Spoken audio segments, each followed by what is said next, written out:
Panginoon, alisin mo ang bigat sa buhay ko ngayon. Panginoon, salamat sa bagong umagang ito. Salamat sa mga bagong oportunidad na ilalatag mo sa aming harapan. Alam po namin, Panginoon, ito ay bahagi ng pagmamahal niyo sa amin at sa aming pamilya. Panginoon, inaamin po namin na kami ngayon ay nanghihina sa mga pangyayari sa aming buhay. Sa dami ng problema na para bang magkakadugtong, parang hindi na natatapos.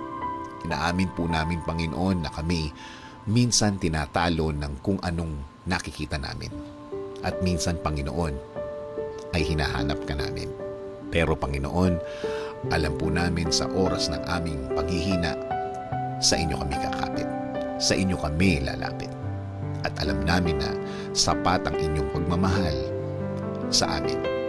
Alam namin na sa inyo kami huhugot ng lakas ng loob. Sa inyo kami hihingi ng inspirasyon. At alam namin na kami hindi mo pababayaan. Hindi mo kami iiwan. Patawad, Panginoon, dahil minsan dinadaya kami ng mundong ito. Nakakalimutan namin ang kabutihan mo. At minsan, nawawala kami sa aming relasyon sa inyo. Isang pangako, Panginoon. Alam namin na kami lagi sa inyong isipan.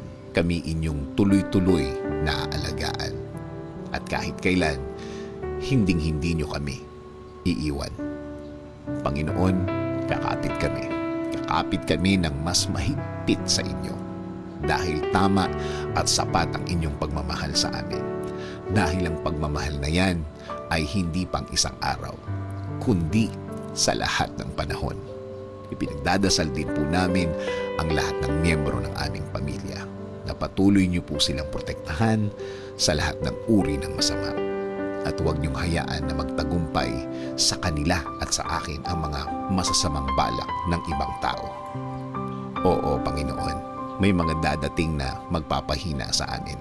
Pero mananatili kaming nasa presensya niyo para nga ang mga oras ng panghihina namin ay ang oras na lalakas kami. At alam namin ang lakas na yan ay ikaw, Panginoon. Ito ang aming dasal sa pangalan ni Jesus. Amen. Sa Psalm 46, 1-3, God is our refuge and strength, an ever-present help in trouble. Therefore, we will not fear, though the earth give way and the mountains fall into the heart of the sea, though its waters roar and foam, the mountains quake with their surging.